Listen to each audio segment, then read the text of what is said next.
Hola! Your dream vacation to Malaysia starts from rupees 24,999 only with GT Holidays, South India's #1 travel brand. 2011-16 ஆண்டுல வந்துட்டு ஒரு நிலக்கரி மோசடி ஒன்று நடந்திருக்கு. அதாவது வந்து வெளிமாநிலங்கள்ல இருந்து தமிழ்நாட்டுக்கு கொண்டுட்டு வரதுக்காக நிலக்கரியினுடைய டெண்டர் ஒன்று கொடுக்கப்பட்டிருக்கு. அதை வந்துட்டு ஒரு நிறுவனம், ஒரு குழுமம் வந்துட்டு முறைகேடு பண்ணியிருக்கு. கிட்டத்தட்ட 1000 கோடிகள் ஊழல் நடந்திருக்குங்கிற மாதிரியான ஒரு பின்னணியை சொல்றாங்க. தமிழக கடற்கரைக்கு கொண்டு வருவதற்காக எம்ஜிஆர் என்ன பண்ணாருன்னா, நீங்கள் 1980 எம்ஜிஆர் பூம்புகார் ஷிப்பிங் கார்பரேஷன் ஒரு கப்பல் கம்பெனியை ஆரம்பிக்கிறார். இந்த போர்ட்போலியோ தான் எனக்கு வேணும்னு அடம்பிடிச்சு கேட்டு வாங்கிட்டு வந்தார். யார்? செந்தில் பாலாஜி. இப்போ ஜெயிலில் வைத்த வலி, தலைவலி, நெஞ்சு வலி. இப்போ எம்எம் ராமசாமி செட்டியார் மட்டும் என்ன சொல்லியிருக்காங்கன்னா, 300 ஏக்கர் நிலத்தை முடக்கியிருக்காங்க 298 கோடி ரூபாய்க்கு கடலூரில். இப்போ அமலாக்கத்துறை போன வருஷம் 360 கோடி ரூபாய்க்கு அமலாக்கத்துறை இதை என்ன பண்ணியிருக்காங்க, முடக்கியிருக்காங்க. செட்டிநாட்டு குழுமம் 300 கோடி ரூபா வருஷம். ஏன் இந்த மீதி 3 கம்பெனிக்கு ஏன் போகிறதில்ல? 5000 கோடி ரூபா ஊழல் எதில்? நிலக்கரியில். அப்போ 10 ரூபா யூனிட்டு 15 ரூபா ஆகாமல் என்ன பண்ணும்? 10 ரூபா யூனிட்டு 15 ரூபா ஆகாமல் என்ன பண்ண? ஒரு ஷிப்பிங் கம்பெனியே 1000 கோடி ரூபாய்க்கு ஊழல் பண்ணால் வருஷத்துக்கு 5 ஷிப்பிங் கம்பெனி. இது எப்படி திமுக அரசுக்கு தெரியாதா, இல்லை மத்திய அரசுக்கு தெரியாதா? எல்லாத்துக்கும் தெரியும். இப்போ 2011 16 வரைக்கும் நடந்த இந்த ஊழல் சார், 19 வரைக்கும் இந்த ஊழல் நடந்திருக்கு இல்லையா? இப்போ இதை வந்துட்டு அமலாக்கத்துறை கையில் எடுக்கிறதுக்கான காரணம் என்ன? அமலாக்கத்துறை ஏன் கையில் எடுக்குதுன்னா, இது பிஜேபி ப்ரெஷர். குறிப்பாக இந்த நிறுவனத்தின் மேலே பிஜேபி ப்ரெஷர் கொடுக்கறதுக்கான காரணம், இந்த நிறுவனம் தேர்தலுக்கு பணம் கொடுக்கல. அப்போது எம்ஏ ராமசாமி செட்டியாரை பொறுத்த வரைக்கும் இந்த நிலங்கள் பூராமல் இப்போ அமலாக்கத்துறையால் முடக்கப்பட்டால் வழக்கு மன்றத்தில் போய் நீங்கள் மீண்டும் கண்டிப்பாக இவ்வளோ பிரச்சனை நடந்த பிறகு எம்ஏ ராமசாமி செட்டியாரோ லக்கானி நிறுவனங்களோ இன்றைக்கு வரைக்கும் இந்த ஷிப்பிங் கார்பரேஷன் மீது நடவடிக்கை எடுக்கலையா?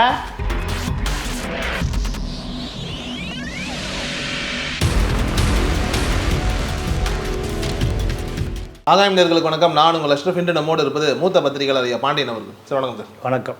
2011-16 ஆண்டில் வந்துட்டு ஒரு நிலக்கரி மோசடி ஒன்று நடந்திருக்கு. அதாவது வந்து வெளிமாநிலங்கள்லேருந்து தமிழ்நாட்டுக்கு கொண்டுட்டு வரதுக்காக நிலக்கரியினுடைய டெண்டர் ஒன்று கொடுக்கப்பட்டிருக்கு. அதை வந்துட்டு ஒரு நிறுவனம், ஒரு குழுமம் வந்துட்டு முறைகேடு பண்ணியிருக்கு. கிட்டத்தட்ட 1000 கோடிகள் ஊழல் நடந்திருக்குங்கிற மாதிரியான ஒரு பின்னணியை சொல்கிறாங்க. உண்மையிலே என்ன பின்னணி நடந்தது? எத்தனை 1000 கோடிகள் வந்துட்டு ஊழலாக? அனல் மின் நிலையம், தூத்துக்குடி அனல் மின் நிலையம், எண்ணூர் அனல் மின் நிலையம், இப்படி தமிழ்நாட்டுக்கு மின்சார உற்பத்தியில் நீர்சக்தி மின்சாரத்திற்கு அடுத்தபடியாக அனல் மின்சக்தி தான். இதற்காக நிலக்கரி இறக்குமதியை நம்பித்தான் இந்த மின்சார தேவையை தமிழ்நாடு பூர்த்தி செய்கிறது. 35,000 மெகாவாட் தமிழ்நாட்டுக்கு தேவை.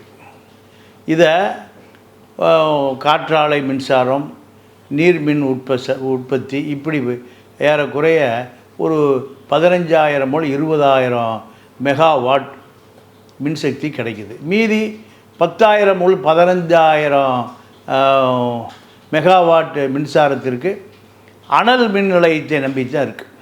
இந்த அனல் மின் நிலையத்திற்கு மூலப்பொருள் எது? நிலக்கரி.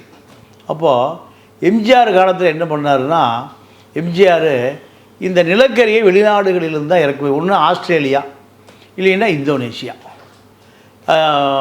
ரெண்டாவது மேற்கு வங்காளம், சத்தீஸ்கர்.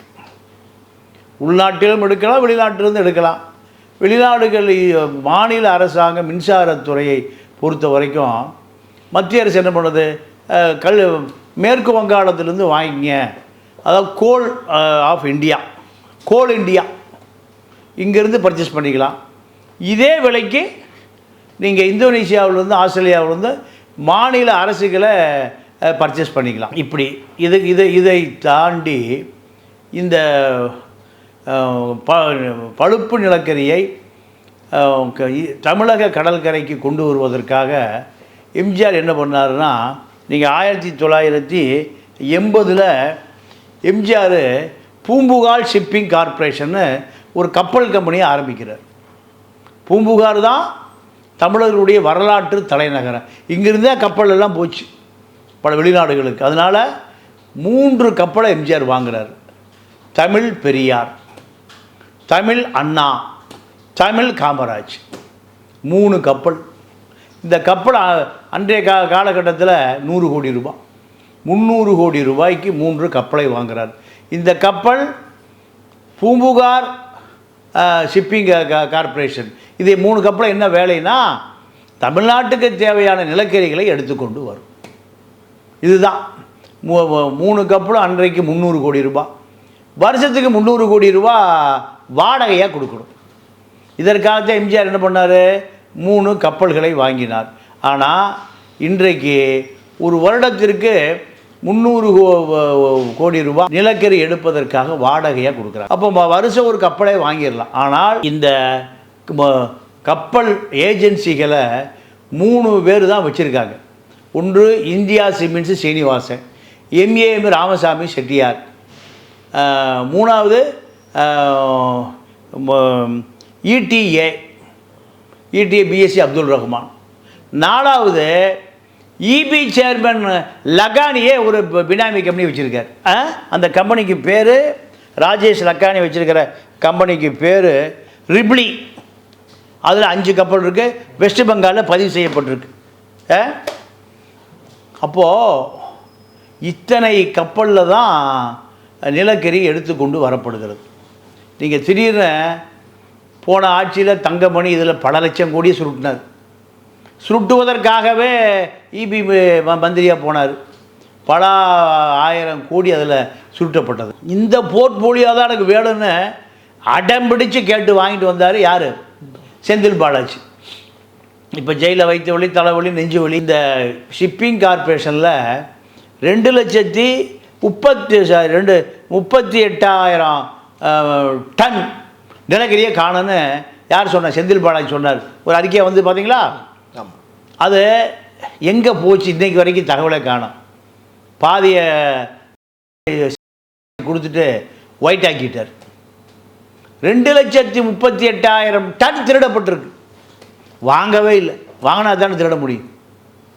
வாங்கியதாக கணக்கு. இப்போ மத்திய அரசு என்ன பண்ணுதுன்னா, மத்திய அரசாங்கம் 4 ஷிப்பிங் கம்பெனி இருக்குது.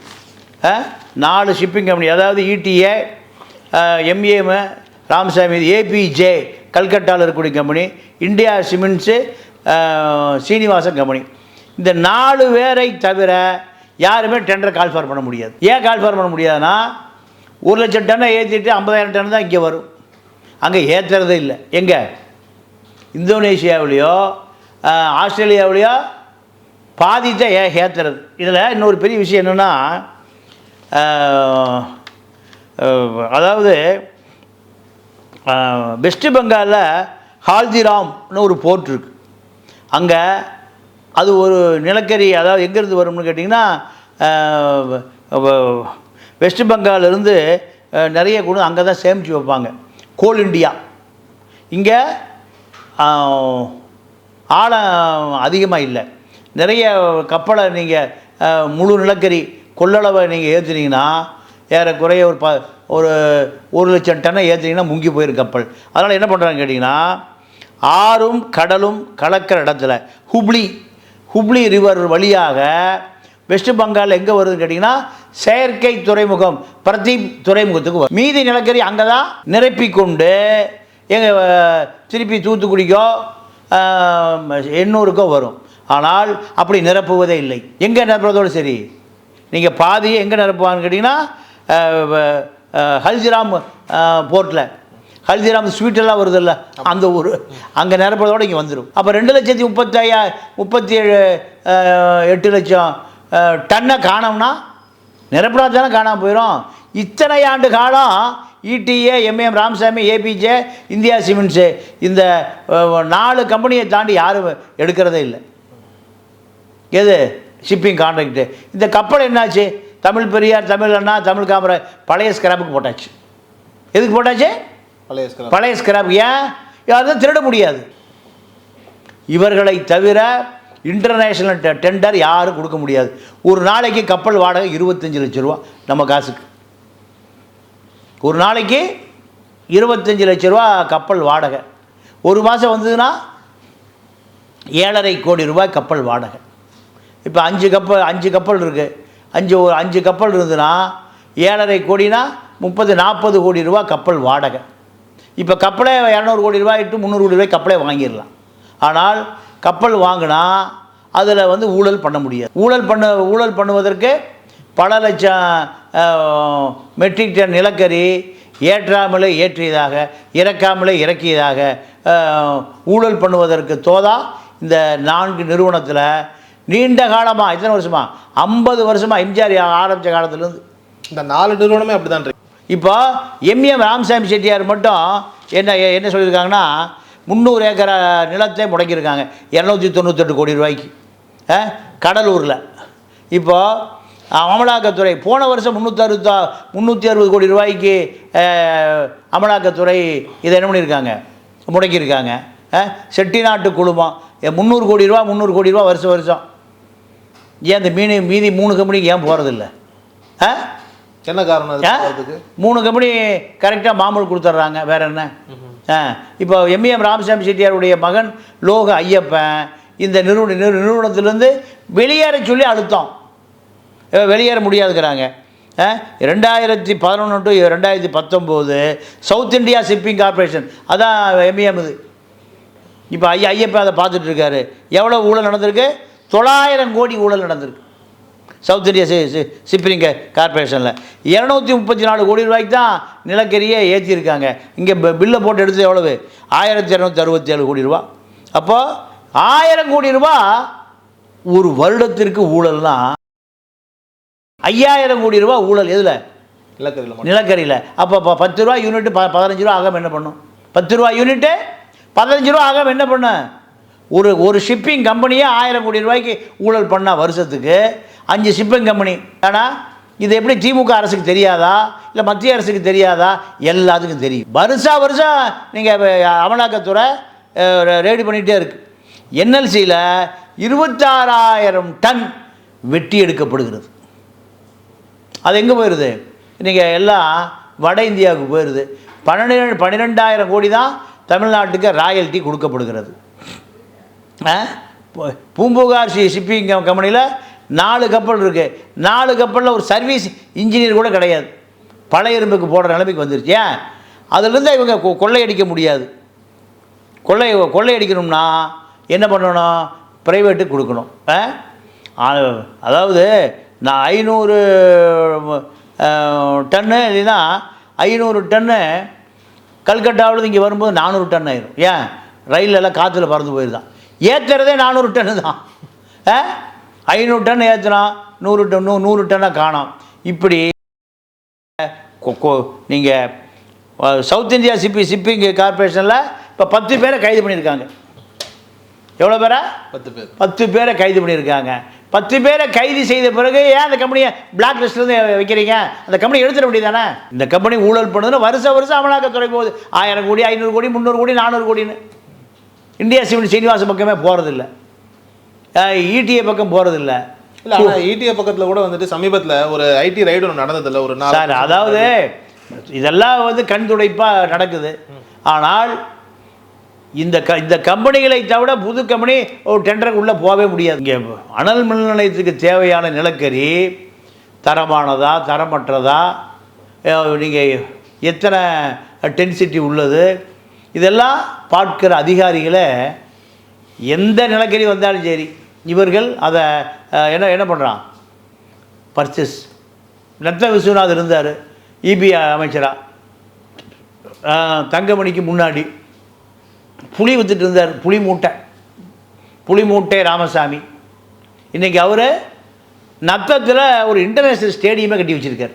புல்லட்டில் புளி விற்றுட்டு இருந்தாலும் புளி மரத்தை கீழே உட்காந்து புளி மரத்தை ஆட்டி புளி விற்றுட்டு இருந்தவர் இன்றைக்கி நத்தம்ங்கிற ஒரு சின்ன கிராமத்தில் பையனுடைய ஆசை கிரிக்கெட் ஸ்டேடியம்.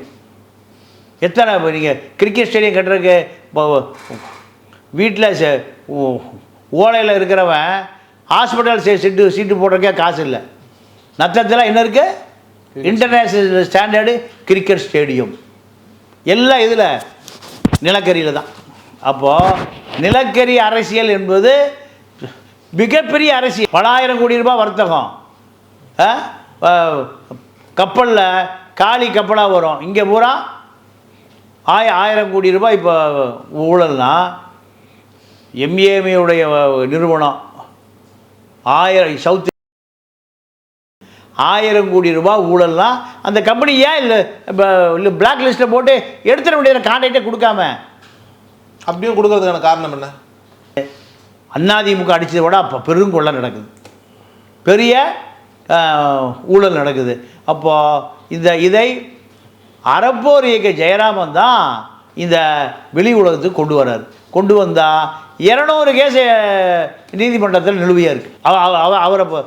அவரை பொறுத்த வரைக்கும் 200 கேஸு நீதிமன்றத்தில் நிலுவையில் இருந்தால் எப்படி மீண்டும் மீண்டும் சட்ட போராட்டம் நடத்துவது? அதிகாரிகள் ஒத்துழைப்பதில்லை நீதிமன்றத்துக்கு. அதிகாரிகள் நீதிமன்றம் கேட்குற ஆவணங்களை கொடுப்பதில்லை. நீதிமன்றமாக போய் தேடி ஆவணங்களை கண்டுபிடிக்கும். ஜட்ஜாக போவார், இல்லை ஜட்ஜு கிளார்க்கு போவார். மாநில அரசு அதிகாரிகள் எந்த விதமான ஆவணங்களையும் நீதிமன்றத்துக்கு கொடுக்கறதே இல்லை. மத்திய அரசாங்கத்துடைய அதிகாரிகளும் இதில் கூட்டாளிகளாக இருக்கிறார்கள். இந்தியா சீனிவாசன் பக்கம் போகிறதில்லை, இடிஏ பக்கம் போகிறதில்லை, ஹுப்ளி லக்கானி கம்பெனிக்கு போகிறதில்ல. எம்ஏஎம் தான் முதல் கம்பெனி. எம்ஏக்கு அடுத்து உள்ளே போனது இடிஏக்கு அடுத்து ஹுப்ளி போகுது. அப்போது இந்த 5 நிறுவனங்களை தவிர இந்த நிலக்கரி வியாபாரத்தில் யாருமே போக முடியாததுக்கு என்ன காரணம்? இவர்களை தாண்டி வேறு யாரும் இந்த இன்டர்நேஷ்னல் டெண்டருக்குள்ளே போக முடியாது. ஆனால் இந்த 5 நிறுவனங்களுக்கு ஆரம்பத்தில் கொடுக்கப்படுறதுனுடைய காரணம் என்னது? 5 நிறுவனங்களுக்கு கொடுக்கப்படுறதுக்கு காரணம் அன்றைய ஆளுங்கட்சி தலைமைக்கு இந்த 5 பேரும் போதிய கப்பத்தை கட்டியிருப்பாங்க. வேறு என்ன? யார் ஆட்சி காலம் அது? அதிமுக திமுக மாறி மாறி தானே. நீங்கள் செந்தில் பாலாஜி அதிமுகவும் திமுக வரும்போது எனக்கு கலாலும் இபியும் கொடுக்கணும். கலாலில் நீங்கள் ஃபைனான்ஸ் மினிஸ்டராக இருக்கும்போது பிடிஆர் பழனிவேல்ராஜ் என்ன சொன்னார்? இந்த அரசாங்கத்தில் எக்கனாமிக்கல் லீக்கேஜினார். எதில்? மதுவில். எத்தனை சிபிஐ வரணும்? இதுக்கு எத்தனை சிபிஐ வந்து விசாரிக்கணும்? இப்போ எங்கே திரும்பினாலும் பெரிய கொள்ளை. எதில்? ஆஸ்திரேலியாவிலையும் இந்தோனேஷியாவில் கப்பலில் கரியை ஏற்றாமல் அங்கே பில்லை போட்டு எடுத்துக்கிறான். ஆஸ்திரேலியா இப்போ இவன் கரப்டட் ஆகிறதும் இல்லாமல் ஆஸ்திரேலியா அதிகாரிகளையும் இந்தோனேஷியா அது ஒரு ட்ரையான நாடு. ஆஸ்திரேலியா உலகத்திலே வளமான நாடு. அமெரிக்காவில் விசா கிடைக்கும், கனடா விசா கிடைக்கும், ஆஸ்திரேலியா விசா கிடைக்காது. ஆஸ்திரேலிய அதிகாரிகளையும் கரப்டடாக்கின அதிகாரிகள் தமிழக அதிகாரிகள் தான்.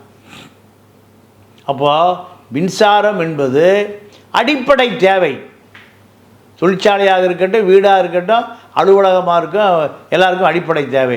நீங்கள் ஊழல் பண்ணாமல் மின்சார தேவையை நீங்கள் சோலார் பவரை உபயோகப்படுத்தினா 35,000 மெகாவாட்டு தேவையே இல்லை. அதிகபட்சம் அதில் பாதி மின்சார உற்பத்தியை எடுத்துக்கலாம். ஆனால் இதை இவர்கள் எடுப்பதை முயற்சிக்கவே இல்லையா? ஆனால் அதிமுக காலத்தில் வந்துட்டு இதெல்லாம் ஆரம்பிச்சிருக்கு அப்படின்ற மாதிரி சொன்னீங்க இல்லையா? எம்ஜிஆர் காலத்தில் ஆரம்பித்தார். எம்ஜிஆர் உயிரோடு இருக்கிற வரை நீங்கள் இந்த ஊழலை பெரிய அளவில் செய்ய முடியல. 1000 டன்னுனா 500 டன்னு தான் எங்கே வந்து சேரும்? அனல் மின் நிலையத்துக்கு போய் சேரும்போது 500 டன்னு தான். ட்ரெயினில் கூட்ஸில் வந்தாலே 500 டன் வந்தால் 400 டன் தான் வருது. காற்றுல பறந்துறது களவாண்டு போயிடுறான். காக்கா குருவி எல்லாம் களவாண்டு போயிடுது. ஆக இந்த அனல் மின் நிலையத்திற்கான நிலக்கரியில் இல்லை நடக்கிற ஊழலை மத்திய அரசாங்கமும் கண்டுகொள்வதில்லை. மத்திய அரசாங்கம் தன் பங்குக்கு கையூட்ட வாங்கிக்குது. மாநில அரசாங்கம் இதை நம்பித்தான் இந்த அமைச்சர்களே வர்றாங்க. நத்த விஸ்வநாதன், தங்கமணி, செந்தில் பாலாஜி, இப்போ இருக்கக்கூடிய தங்க தனரசு, லக்கானி, எம்ஏஎம் ராமசாமி செட்டியார் மகன் லோகு ஐயப்பன் இவர்கள் இருக்கக்கூடிய பணத்தை எடுத்தால தமிழ்நாடு முழுக்க இருக்கக்கூடிய வீடுகளுக்கு மேலே சோலார் பவர் போட்டலாம், கரண்ட் பில்லை கட்ட வேண்டியதில்லை. தமிழக அரசு செய்யுமா? இப்போ 2011 16 வரைக்கும் நடந்த இந்த ஊழல் சார், 19 வரைக்கும் இந்த ஊழல் நடந்திருக்கு இல்லையா? இப்போ இதை வந்துட்டு அமலாக்கத்துறை கையில் எடுக்கிறதுக்கான காரணம் என்ன? அமலாக்கத்துறை ஏன் கையில் எடுக்குதுன்னா, இது பிஜேபி ப்ரெஷர். குறிப்பாக இந்த நிறுவனத்தின் மேலே பிஜேபி ப்ரெஷர் கொடுக்கறதுக்கான காரணம் என்ன? இந்த நிறுவனம் தேர்தலுக்கு பணம் கொடுக்கல, எல்லாம் அங்கே தான். தேர்தலுக்கு ஒரு 100 கோடி ரூபா கேட்டால் கொடுக்கல. ஐயப்பன் அப்பனையே காலி பண்ணவர் யார்? வளர்ப்பு பையன், எம்ஏஎம்முடைய வளர்ப்பு பையன் தான் ஐயப்பன். அப்பனுக்கு மகனுக்கு 7ஆம் பொறுத்த சண்டை, அப்பனை பிடிச்ச மகனை வழக்கு பதிவு பண்ணி ஜெயிலில் போடுறார். எல்லா சொத்து தராரு தான். எம்ஏ ராமசாமி செட்டியாருக்கு வாரிசே இல்லை. கடைசியாக என்ன, வளர்ப்பு பையனை பார்க்கல, செத்து போகிறார். இப்போ இந்த மீதி நிறுவனங்கள்லாம் பிஜேபிக்கு ஆளுக்கு 100 கோடி ரூபா தேர்தல் நிதி கொடுத்துட்டான், 200 கோடி ரூபா கொடுத்துட்டான், 1000 கோடி ரூபா கொடுத்துட்டான். இவர்கள் தேர்தல் நிதி கொடுக்கல. தமிழ்நாட்டில் எதிர்கட்சிக்கு ஏவுவதற்கு விஜிலன்ஸை வச்சுருப்பாங்க. இவர் முதலமைச்சரானா அங்கே விஜிலன்ஸ் போகும், அவர் முதலமைச்சரானா இங்கே விஜிலன்ஸ் போகும். கருணாநிதி பாலத்தில் ஊழல் பண்ணிட்டாருன்னு போய் ஏடிஜி பாலத்தை தட்டி பார்த்து கொண்டு போய் ஜெயிலில் போடுவார். இவர் முதலமைச்சரானா ஜெயலலிதா கொண்டு போய் பெருச்சாலை பக்கத்தில் படுக்க வைப்பாங்க. ஆக மக்களிடம் அரசியல் அறிவு குறைவு. அப்போ மக்களை பொறுத்த வரைக்கும் மக்கள் எதை செய்தாலும் சகித்து கொள்வான். மக்கள் எதை ஏற்று கேட்க மாட்டான். அதனால் எங்கே திரும்பினாலும் 1000 கோடி 2000 கோடி 5000 கோடி 10000 கோடி. கப்பலில் ஊழல், கரியில் ஊழல், டாஸ்மார்க்கில் ஊழல், அங்கே 1000 கோடி ஊழல். 1000 கோடி 2000 கோடி 3000 கோடி தான் ஊழல். ஊழல் என்பது திராவிட இயக்கங்களுக்கு ஊழல் தான் ஆட்சி, ஆட்சி தான் ஊழல். அப்போது எம்ஏ ராமசாமி செட்டியாரை பொறுத்த வரைக்கும் இந்த நிலங்கள் பூராமல் இப்போ அமலாக்கத்துறையால் முடக்கப்பட்டிருக்கு. முடக்கப்பட்டால் வழக்கு மன்றத்தில் போய் நீங்கள் மீண்டும் கண்டிப்பாக இவ்வளோ பிரச்சனை நடந்த பிறகு எம்ஏ ராமசாமி செட்டியாரோ லக்கானி நிறுவனங்களோ இன்றைக்கு வரைக்கும் இந்த ஷிப்பிங் கார்பரேஷன் மீது நடவடிக்கை எடுக்கல. ஏன் தொடர்ந்துட்டு இருக்கு? போன வருஷம் ரைடு, அதுக்கு முந்தின வருஷம் ரைடு, 18 19, இப்போ 24. இந்த 5 நிறுவனங்களை தவிர இந்த சவுத் இந்திய ஷிப்பிங் கார்பரேஷன் உட்பட 5 நிறுவனங்கள் தான் நிலக்கரி இறக்குமதியை முடிவு செய்கிறது. நன்றி, வணக்கம். Hola! Your dream vacation to Sri Lanka starts from rupees 24,999 only with GT Holidays, South India's #1 travel brand.